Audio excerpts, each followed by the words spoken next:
Documents बहुत सारे देने पड़ते हैं। विच bank gave me the education loan, उन्होंने मुझे सीधा नहीं बोल दिया सिक्योरिटी हमारे पास एफडी रखवा दो, जैसे ही आप चुका दोगे हम उनकी एफडी उनको लौटा देंगे।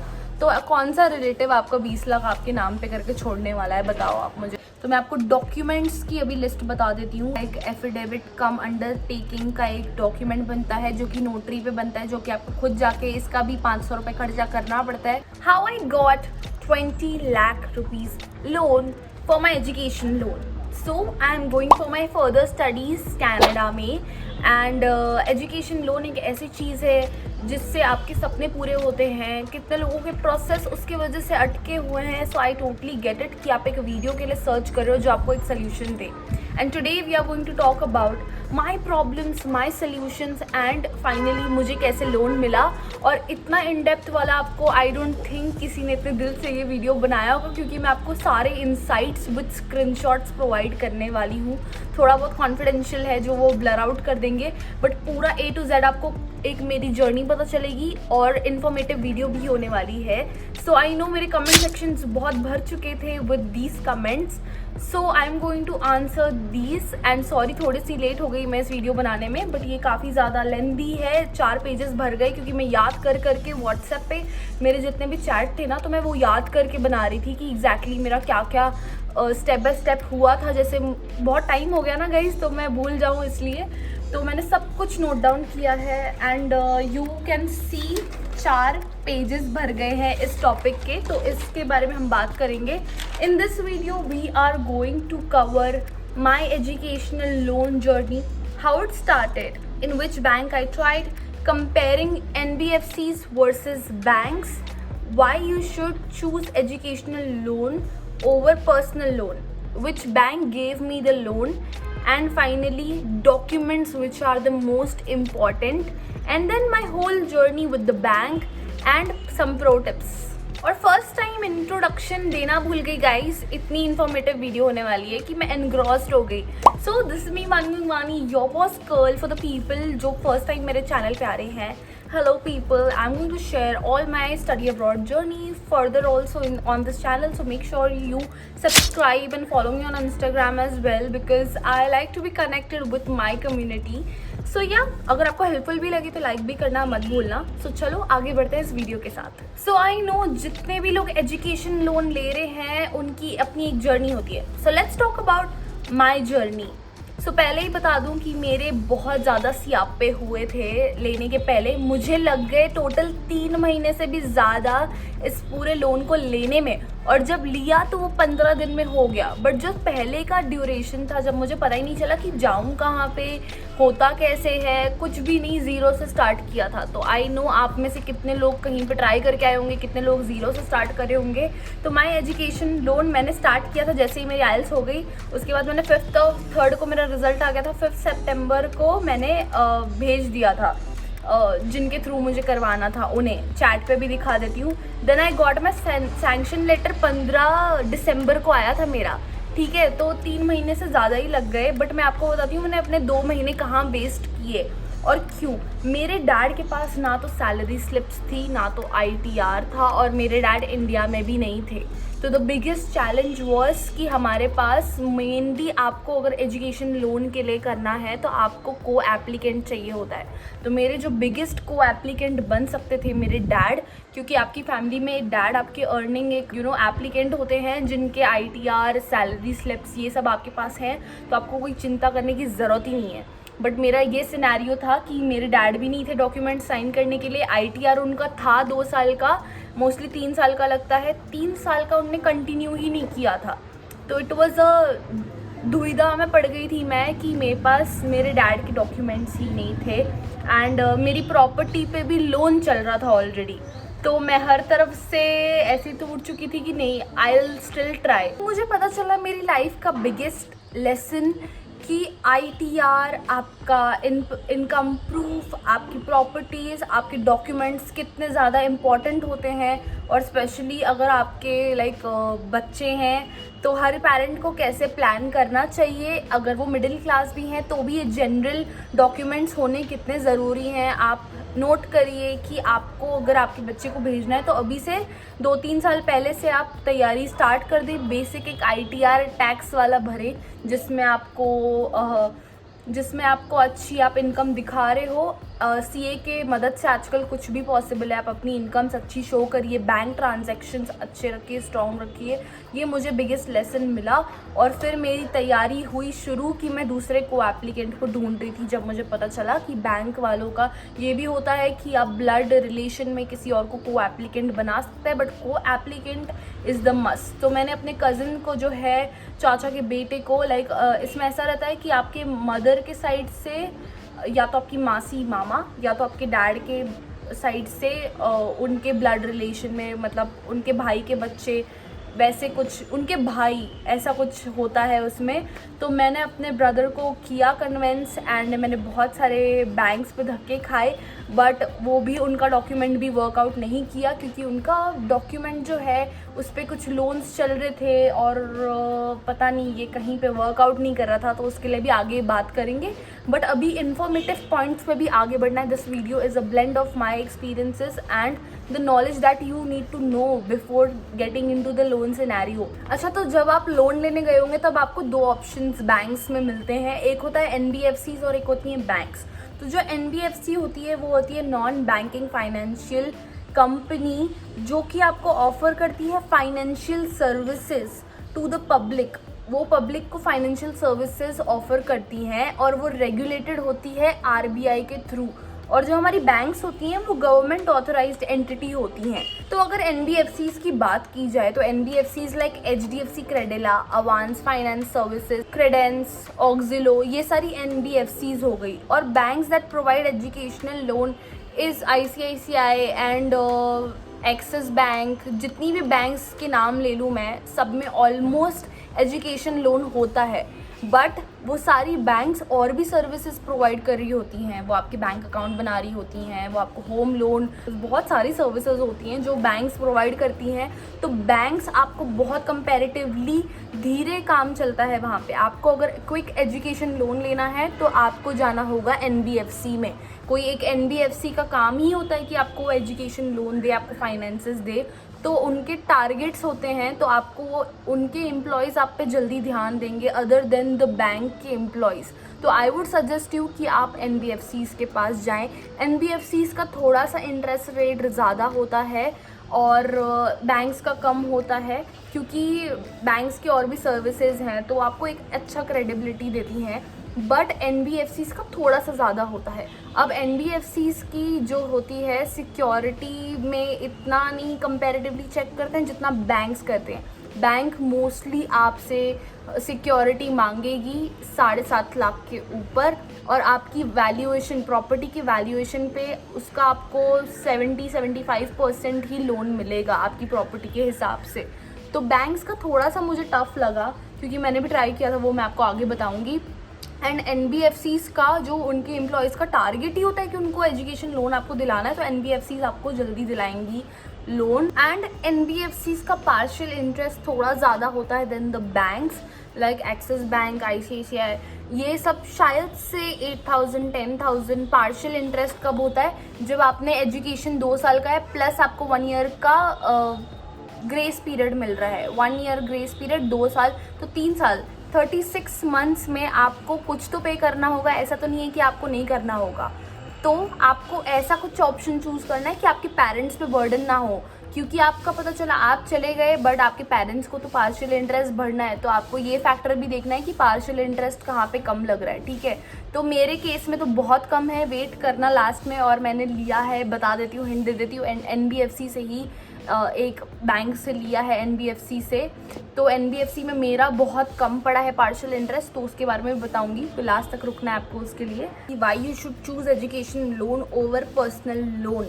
आपको पर्सनल लोन जो है ना, उसमें आपने जिस दिन से लिया उस दिन से ही आपको इंटरेस्ट भरना, आपकी किस्तें स्टार्ट हो जाएंगी। बट एजुकेशनल लोन का सबसे बड़ा फैक्टर है कि आपको ग्रेस पीरियड मिलता है 2 या 3 साल बाद, जितना भी आपका एजुकेशन है उस पे +1 ईयर आपको मिलता है ग्रेस पीरियड। उसके बाद आपका एक्चुअल बड़ी बड़ी किस्तें स्टार्ट होती हैं। तो पेरेंट्स पे बर्डन मत दो। आई नो आप कितने भी डेस्परेट हो जाओ, आपको लोन लेना है, but I would always suggest that go for a educational loan. वहाँ पे इंटरेस्ट भी थोड़ा कम होता है क्योंकि वो एजुकेशन पर्पज से देते हैं। पर्सनल लोन का थोड़ा ज़्यादा होता है एंड पार्शियल इंटरेस्ट भी कम होता है। जब आपको 3 साल 2 साल से पार्शियल इंटरेस्ट देना होता है तो उसका वो बर्डन आपके पेरेंट्स पे कम आता है, या फिर आप भी दे सकते हो।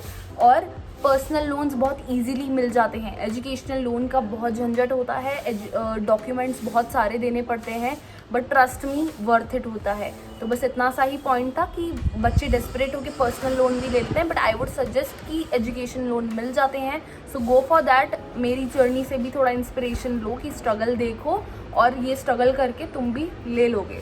सो watch till the end. So आगे बढ़ते हैं। Question is which bank gave me the education loan, and to describe that आगे आपको कंटिन्यू करती हूँ विद द स्टोरी। इस मेरे भाई ने जितने भी डॉक्यूमेंट्स मुझे प्रोवाइड किए थे, और मेरे एजेंट ने जो मुझे एजुकेशन लोन दिलाने वाले थे बोले आप ही देखो आपके एजुकेशन में आपको कॉन्टैक्ट्स दे रहा हूँ। उनने मुझे बैंक्स के कॉन्टैक्ट्स दिए, Avanse, Auxilo, IDFC, ICICI and HDFC Credila. तो मुझे इन सब की याद भी है क्योंकि मैंने बहुत ज़्यादा उस पर स्क्रोलिंग करके सबको कॉल किए थे, तो एक आपको याद हो जाता है। तो मैं सबके पास गई। अवांस और ऑक्सिलो तो मैं नासिक में रहती हूँ, तो नासिक में तो वो था ही नहीं, तो वो फ़ोन पे ही मुझे असिस्ट कर रहे थे। वो पुणे में था उसका फ्रेंड। तो सबको मैं डॉक्यूमेंट्स दे रही हूँ, डॉक्यूमेंट्स की भी लिस्ट आपको प्रोवाइड करूँगी लास्ट में, बट बहुत ज़्यादा टफ हो रहा था। ICICI में जाके आई, वहाँ पे मैंने अपने भाई के डॉक्यूमेंट्स दिखाए, उन्होंने मुझे सीधा नहीं बोल दिया। उन्होंने बोला मैं आपको ऑप्शन देता हूँ, आप 20 लाख की FD करवा दो, किसी भी रिलेटिव को बोल दो, और जैसे ही आपका एजुकेशन होगा वो मतलब सिक्योरिटी हमारे पास FD रखवा दो, जैसे ही आप चुका दोगे हम उनकी FD उनको लौटा देंगे। तो कौन सा रिलेटिव आपका 20 लाख आपके नाम पे करके छोड़ने वाला है, बताओ आप मुझे। That was just not the option. तो उनने मुझे सरासर मना कर दिया मेरे भाई के ITR पे। एंड देन उनने मुझे बोला आपकी मॉम क्या करती है। मैंने बोला उनका तो सैलून हो गया है, बंद हो गया है। उनने बोला उनका ITR है, तो मैंने बोला हाँ उनका ITR तो है। मेरी मॉम की सबसे बेस्ट बात ये है कि उनने ITR, उनने अपनी सारी चीज़ें, ट्रांजैक्शंस ऑन पॉइंट रखी थी। उनका बिजनेस बंद हो गया था फिर भी। तो मुझे अचानक से क्लिक किया कि अरे मेरे घर पे ही मेरी को एप्लीकेंट बैठी है। तो इतने स्ट्रगल करने के बाद आई थिंक तब तक मुझे हो गए थे 1 महीना मेरा वेस्ट हो गया था इस चीज़ को। एंड HDFC वाले भी मेरे घर पे आके गए थे। HDFC वाले मेरे घर पे आए थे 10 अक्टूबर को, जो कि 1 महीना ऑलमोस्ट मैंने वेस्ट कर दिया था। उसके बाद वो जिस दिन पे मैंने उन्हें कॉल किया था उसी दिन पे आ गए थे, मेरे घर पे विजिट किया उनने। एंड उनने भी मेरे भाई के ITR पे मना कर दिया, बोला इस पे नहीं मिलता है और इनकी फ़ाइल उतनी वो नहीं है कि हम आपको दें, प्लस आपके कज़न्स हैं तो वो दे मोस्टली प्रेफर। मैं आपको डीमोटिवेट नहीं कर रही हूँ, बट बस डॉक्यूमेंट स्ट्रॉन्ग होना चाहिए अगर आप किसी और को भी को एप्लीकेंट बना रहे हो। और मोस्टली वो प्रेफर करते हैं कि आपके पेरेंट्स आपकी फुल्ली गारंटी लेंगे, क्योंकि कोई भी डॉक्यूमेंटेशन में पढ़ते ही बैक ऑफ करना स्टार्ट कर देता है। सब चीज़ें 10 अक्टूबर को हो के मैं फिर से ट्राई कर रही थी। उसके बाद मैं ICICI गई थी जब मुझे मेरी मॉम का रियलाइज़ हुआ। एंड देन 10 दिसंबर आफ्टर 2 मंथ्स मैंने फिर से अप्लाई किया कि मेरे मॉम के ITR पे मैंने स्टार्ट कर दिया काम करना। After 2 months I realise that कि मेरी घर पे ही मेरी मॉम ही मुझे इस चीज़ पे वर्कआउट हो सकता है, इसी पे ITR पे हो सकता है। मेरी मॉम के ITRs जितने थे वो मेंटेन थे 3 इयर्स के। उनका बिजनेस था वो क्लोज था, बट हमारे घर पे सेटअप था उसका। हमारे पास चॉपैक था प्रीवियस 7 इयर्स का। तो वो एक कंटिन्यूस बैंक आपको फ्री में देने के लिए नहीं बैठी है, दे वांट सिक्योरिटी। अगर उनने सिक्योरिटी नहीं भी ली तो उन्हें एक बिजनेस, उन्हें एक बैंक स्टेटमेंट चाहिए कि आप के कितने कंटिन्यूसली आपके ट्रांजैक्शंस हैं, कितने आपकी इनकम है, ऑन पेपर चाहिए। भले वो हो ना हो, बट वो होना ज़रूरी है ऑन पेपर कि आपकी इतनी इनकम सोर्स है। तो मेरी mom, I hats off to her because she was always aware about the importance of ITR, जो मेरे डैड ने इग्नोर किया the important point. And then उनके नाम पे ही घर था, तो मेरी मॉम की जो फाइल है वो काफ़ी स्ट्रॉन्ग थी और मुझे रियलाइज़ ही नहीं हो रहा था कि मेरी मॉम ही एक्चुअल को एप्लीकेंट बन सकती हैं मेरी। So we started working on her profile and तब से मेरा एक्चुअली 2 महीने वेस्ट होने के बाद अब तीसरा मंथ स्टार्ट हो गया था और यहाँ से चीज़ें पॉजिटिव होने लग गई, क्योंकि तब तक मैंने ऑलमोस्ट ऐसा लग रहा था कि मैं क्यों like this is just not possible, शायद मुझे इधर ही करना पड़ेगा सब कुछ, शायद I have to give up. तो ये मैं आपको बता दूं, अगर आप इस फेज़ में हो, don't give up, anything can happen and trust me felt like a miracle जब वो मुझे खुद पता चला कि इस प्रोफाइल के साथ अब हो सकता है। So I was very happy about that. Guys, HDFC Credila gave me 20 lakh rupees loan. अब ये प्रोसीजर पूरा बता रही हूँ, डेट्स पे नोट करना। 10 तारीख को मैंने फिर से अपना प्रोसीजर स्टार्ट किया। उनने मुझे अपने मेरे जितने भी डॉक्यूमेंट्स हैं वो मंगाए। तो मैं आपको डॉक्यूमेंट्स की अभी लिस्ट बता देती हूँ, यहाँ पे स्क्रीनशॉट भी प्रोवाइड कर देती हूँ आपको फटाफट। डॉक्यूमेंट्स जो है, मुझे additional information required, student paternal maternal grand mother name, student father mother phone number, email ID, ये सब बेसिक चीज़ें मैं स्क्रीनशॉट्स कर रही हूँ। Course, country, duration, student current address, loan amount, ये बेसिक सा था। देन स्टूडेंट डॉक्यूमेंट्स में क्या मांगा उनने मुझे, स्टूडेंट का मेरा PAN card, Aadhaar card, passport, 10th 12th marksheet, degree marksheet, then admit letter, IELTS का या फिर जो भी आपने एग्ज़ाम दी है उसका रिज़ल्ट मांगा, work experience letter if you have, then father's document और जिसने भी जो भी आपका को एप्लीकेंट है। तो मेरी मदर मेरी को एप्लीकेंट थी, डैड का मैंने सिर्फ पैन कार्ड और आधार कार्ड भेजा था। मेरी mom was my main coapplicant, तो उनके जो हमने डॉक्यूमेंट्स दिए थे, Aadhaar card, PAN card, electricity bill, 2 years ITR set, shop act और business licence, 6 months updated bank statement, bank से जाके आपको स्टेटमेंट निकाल के आनी है 6 months की, current saving both, check photo, check की आपको लेटेस्ट जो चेक बुक है उसमें से चेक लीफ की फ़ोटो देनी होती है, और मदर्स डॉक्यूमेंट, आधार कार्ड और पैन कार्ड, ठीक है। और ये सब मैंने उन्हें व्हाट्सएप पे भेजा था। डॉक्यूमेंट स्कैनर होता है ना आपके फ़ोन में, तो उससे मैंने स्कैन करके भेजे थे, उसके भी आपको एक स्क्रीनशॉट भेज देती हूँ कि मैंने ये भेजे थे 10 तारीख को।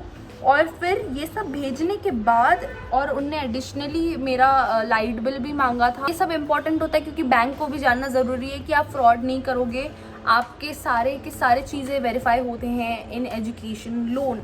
सो उसके बाद 14 दिसंबर को मेरे घर पे आके या फिर जो भी आपने बिजनेस का दिया है वहाँ पे जाके आपका चेक किया जाएगा कि है कि नहीं। तो 14 दिसंबर को मुझे नहीं पता था कि वो आने वाले हैं, वो अचानक से आपको कॉल करते हैं कि आपका सेटअप कहाँ पे है। हमने सैलून और बताया था मॉम के शॉपेक का, तो वो हमारे घर पे ही था। तो वो उसकी फ़ोटोज़ लेके गए, जस्ट लाइक कोई भी एक एम्प्लॉय होता है तो उनको इंस्पेक्टर बोलते हैं बैंक के, तो वो आके देख के गए, उन्हें फ़ोटो किया और अप्रूव। उनने लाइक कुछ बोला नहीं कि क्या एग्जैक्टली है रिएक्शन उनका। And you won't believe guys, within 5 days 10th को मैंने फिर से मेरी मॉम का दिया और 15th को मेरा लोन सैंक्शन हो गया। सो the pro tip here is that मैंने अपना अब तक कॉलेजेस में अप्लाई ही नहीं किया था। मैंने कॉलेजेस में अप्लाई करने का वेट करी थी, क्योंकि जब तक आपके पास, आपको पता ही नहीं है पैसे आप कहाँ से भरोगे, क्योंकि कोई भी आप कॉलेज में अप्लाई करोगे 1-2 महीने का ही आपको टाइम मिलता है फ़ीस भरने का। तो सबसे पहले आपको पता लगाना है कि आप पैसे कहाँ से भरोगे एजुकेशन लोन से, कि आपके पेरेंट्स आपको स्पॉन्सर करने वाले हैं, उसके बाद आप अप्लाई करो, ठीक है। लोग पहले अप्लाई कर लेते हैं और फिर बाद में अपने एजुकेशन लोन के पीछे भागते हैं। तो मैंने पहले अपना एजुकेशन लोन करवाया, उसके बाद मैंने फटाफट अपना ऑफ़र लेटर के लिए लाइक कॉलेजेस के लिए अप्लाई कर दिया। तो 15 दिसंबर को मुझे ये आया था मेल पे, और ये बैंक आपको प्रोसेसिंग फ़ीस भी चार्ज करती है। अभी मेरा लोन सैंक्शन हुआ था, अभी डिसबर्समेंट कराने के लिए अलग प्रोसीजर होती है जो कि आगे बात करेंगे। अभी मैंने सैंक्शन करवा के रख लिया, मतलब अब मुझे कभी भी डिसबर्समेंट चाहिए तो मैं करवा सकती हूँ। अब मुझे वो दे रहे हैं 100%। तो उन्होंने सब चेक कर लिया, डॉक्यूमेंट्स, बिजनेस सब चेक कर लिया, ठीक है। अब सैंक्शन हो गया था। अब मैं मेरे ऑफ़र लेटर का वेट कर रही थी। एंड आपको फटाफट बता देती हूँ कि मेरे बैंक का इंटरेस्ट और ग्रेस पीरियड क्या है और पार्शियल इंटरेस्ट क्या है। सो 11.5% इंटरेस्ट पे मुझे मिला है HDFC क्रेडिला से लोन, एंड 2+1 ईयर का है, मतलब 3 इयर्स का ग्रेस पीरियड मिला है। 2000 per month only is my partial interest. So सिर्फ 2000 मुझे भरने होते हैं हर महीने जब से मेरा डिसबर्समेंट हो गया। सबसे बड़ी बात आपको बता दूं कि अगर आपको ये डिसबर्समेंट चाहिए होता है तो वो स्क्रीनशॉट में भी लिखा था कि आपको 1% ऑफ द होल अमाउंट, मेरी 20 lakhs का है तो अबाउट 20,000 22,000 मैंने भरे थे प्रोसेसिंग फ़ीस। अगर आपको डिसबर्समेंट कराना है तो आपको पहले भरना पड़ेगा 20,000, या फिर 25 lakhs है आपका तो 25,000। 1% ऑफ द होल अमाउंट आपको भरना पड़ता है as a processing fees plus GST। तो मेरा 22,000 लगा था मुझे जब मुझे डिसबर्समेंट कराना था। सो जैसे ही मैंने उन्हें अपना कॉलेज भेजा, व्हाट्सएप पे देख सकते हो फाइनल करके, सबसे पहले मैंने अपनी भरी प्रोसेसिंग फ़ीस जो 1% वाली थी, उसके बाद ही मेरा डिसबर्समेंट स्टार्ट होगा ना। सो बैंक आपके साथ जैसे ही आपने पैसे भर दिए, आपके प्रोसेसिंग फ़ीस एंड आपका अकाउंट बन गया, आपको पैसे देने से पहले आपका एक एफिडेविट कम अंडरटेकिंग का एक डॉक्यूमेंट बनता है जो कि नोटरी पे बनता है, जो कि आपको खुद जाके इसका भी 500 रुपये खर्चा करना पड़ता है। बट दिस इज़ इम्पॉर्टेंट, मैं आपको पूरा डिटेल्स तो नहीं बताऊंगी, बट एक स्क्रीनशॉट लगा देती हूँ यहाँ पे जो होता है HDFC क्रेडिला का, जो भी था टर्म्स एंड कंडीशंस, वो लिखी होती है लाइन से कि ये इस कोर्स में जारी हैं, इतने साल का है, इतने साल में भरेंगी, एंड वो सारे टर्म्स एंड कंडीशंस आप पढ़ सकते हो। ऐसा हमने एक नोटरी पे करवाया क्योंकि मुझे बहुत जल्दी हो रही थी, क्योंकि मेरी 27 जैन की लास्ट डेट थी फ़ीस भरने की, तो मैं ऑलरेडी 13 तारीख हो गई थी ये करवाते 13 जैन को हमने ये एग्रीमेंट साइन किया। एंड देन उसके बाद मुझे ये क्वेश्चनर्स भी उनने आंसर्स करवाए, क्योंकि इसके बाद भी, लोन होने के बाद भी आपको मैं प्रोसेस बता रही हूँ कि एग्जैक्टली क्या क्या करना होता है। तो इन when is tuition fee GIC payment last date, and then what happens if the student is not able to reach the university on time due to flight issue। ये सब के आपको आंसर देने होते हैं उनकी सिक्योरिटी के लिए, कि आप पैसे देने से पहले भी वो लोग पूछते हैं कि क्या क्या आप करोगे अगर ये सिनेरियोज हो गए। तो ये क्वेश्चंस भी आप देख लो, स्क्रीनशॉट ले लो, इम्पॉर्टेंट है अगर आपको लोन चाहिए। उसके बाद मैंने ईमेल डाली 19 जैन को, 13 को मैंने ये कर लिया था एग्रीमेंट, 19 हो गई थी, 27 मेरी लास्ट डेट थी। तो मैंने ये ईमेल लिखा था HDFC क्रेडिला को कि मुझे जल्दी से जल्दी रिक्वेस्ट फॉर डिसबर्समेंट डाली थी मैंने कि आप जल्दी से जल्दी मेरा लोन करवा दो, क्योंकि मुझे अभी इतना मेरे पास टाइम नहीं है, मेरी लास्ट डेट चली जाएगी। 19 को ईमेल जो डाला था डिसबर्समेंट का, उसके बाद मुझे पता चल एक और प्रोसीजर करना है, ई मैंडेट एक्टिवेशन प्रोसेस। ये मैं और मेरी मॉम का एक वेब ये था एग्रीमेंट, जिसमें हम दोनों फ़ोटो लगा रहे हैं, साइन कर रहे हैं डॉक्यूमेंट, जैसे हमने कोर्ट के साथ एक ये किया था व्हाट यू से एग्रीमेंट, वैसे ही ये ई मैंडेट आपका, वो जो आपको EMI चालू होने वाली है ना, तो उसका UPI से आपका कटते जाएगा, तो वो आपको कनेक्ट करना है, आपको परमिशन लेनी है कि आपके बैंक से वो इजीली खुद ऑटोमेटिकली कट कर सकते हैं। तो it was a e mandate process, उसका स्क्रीनशॉट डाल देती हूँ। वो हमने किया था 19 को। अब मैं बहुत डेस्परेट हो चुकी थी क्योंकि मेरे अब सिर्फ एक हफ़्ता बाकी था और वहाँ पे पहुँचने में भी फ्लाई वायर से 3-4 डेज़ लग जाते हैं। तो अब मेरे पास कट टू कट डेज़ थे और मैं बहुत फ्रस्ट्रेट हो रही थी कि कब मेरे पैसे आएंगे, क्योंकि मेरा 15 दिसंबर को सैंक्शन तो हो गया था, फिर 2 को मैंने कॉलेज किया सिलेक्ट, फिर 13 को एग्रीमेंट हुआ, 19 को ई मैंडेट किया मैंने फटाफट, मेरी मॉम और मैंने, उसको 5-10 मिनट ही लगे थे।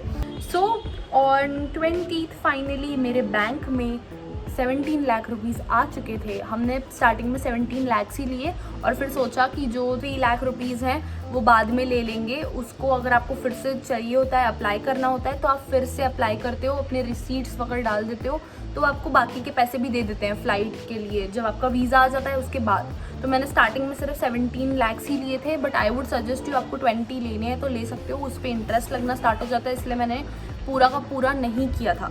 तो ये लोन में ऐसा होता है कि आप जितना पैसा निकालते हो उतना ही उस पर ही इंटरेस्ट स्टार्ट होता है, जितना आपने सैंक्शन करवा के रखा है उस पर नहीं होता है। तो आप सैंक्शन 25 का भी सिक्योरिटी के लिए करवा के रखो, अगर इनकेस आपको फ्यूचर में लगा अगर आप यूके जा रहे हो, जर्मनी जा रहे हो, कहीं पे भी रिसेशन आ सकता है, तो आप ज़्यादा अमाउंट का भी करवा के रख सकते हो और निकालो उतना ही जितना अभी नीड है। बाद में आप प्रूफ दो कि खर्चे कहाँ पे हुए officially, and then they will disburse the remaining amount also or the required amount also. So yeah guys, now you know about my loan journey कि मैंने कैसे 3 महीने स्ट्रगल किया। स्टार्टिंग में तो यही पता लगाने के लिए कि को एप्लीकेंट कौन बनेगा, देन जब पता चला कि को applicant finally is my mom, उसके बाद भी सैंक्शन होने के बाद के भी आपने स्ट्रगल्स देखे, और नाउ यू नो कि एग्जैक्टली NBFCs कैसे लोन देती हैं, कौन से टर्म्स होते हैं। So the pro tip only would be कि maintain your parents ITR documents, bank statements. मेरे मॉम के bank statements, she was always mindful कि तब हमें पता भी नहीं चलता कि इतने एफर्ट्स क्यों किए जा रहे हैं, कि हर ट्रांजैक्शन, मेरी मॉम के पास अगर पैसे भी आते थे ना, तो she used to go and make sure that कि वो ट्रांजैक्शन बैंक में कर रही है। तो वही तो स्टेटमेंट में दिख रहा है ना कि एग्जैक्टली उनके बिजनेस वाइज आ रहा है कि नहीं पैसे। जस्ट आप CA से करके आप रिपोर्ट नहीं बना सकते कि इतना है। That's why they see your bank statement. So keep your bank statement strong. Reflect कैसे भी करवाओ, but make sure that the ITR, your documents, everything is on point, and be prepared because for your dreams you have to be prepared in advance. ये तो मेरा luck था, and I'm thankful to God that it happened, and that's why I think sharing my story is more important to give you motivation as well कि मेरा हुआ है तो आपका भी हो जाएगा, किसी की perfect journey नहीं होती है। So yeah guys, see you in the next video. Believe in your dreams and work towards it. Bye.